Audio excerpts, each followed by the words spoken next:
Three guys are walking through the woods when they find a lamp. One of them picks it up, rubs it, and out pops a genie. Delighted, the genie says, "You have finally freed me after all these years, so I'll grant each one of you 3 wishes." The first guy immediately shouts out, "I want £1 billion."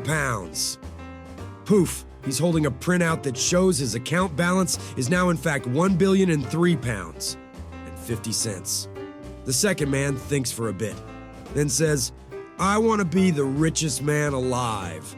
Poof, he's holding papers showing his net worth is now well over $100 billion.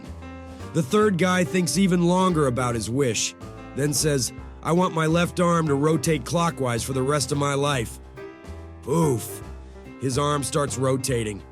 The genie tells them it's time for their second wish.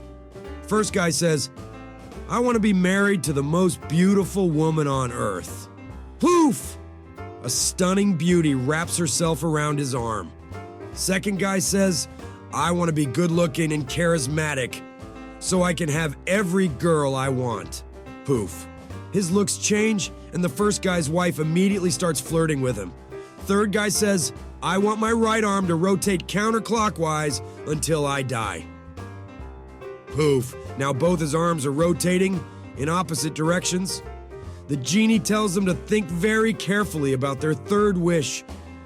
First guy does, and after a while says, "I never want to become sick or injured. I want to stay healthy until I die." Poof. His complexion improves, his acne is gone, and his knees don't bother him anymore. Second guy says, "I never want to grow old. I want to stay 29 forever." Poof, he looks younger already. Third guy smiles triumphantly and says, "My last wish is for my head to nod back and forth." Poof, he's now nodding his head and still flailing his arms around. The genie wishes them good luck, disappears, and the men soon go their separate ways. Many years later, they meet again and chat about how things have been going. First guy is ecstatic. "I've invested the money and multiplied it many times over. So me and my family will be among the richest of the rich, pretty much forever. My wife is a freak in the sheets, and I've never gotten so much as a cold in all these years." Second guy smiles and says, "Well, I've built charities worldwide with a fraction of my wealth. I'm still the richest guy alive and also revered for my good deeds. I haven't aged a day since we last met. And yes, your wife is pretty wild in bed." Third guy walks in, flailing his arms around and nodding his head, and says, "Guys, I think I fucked up."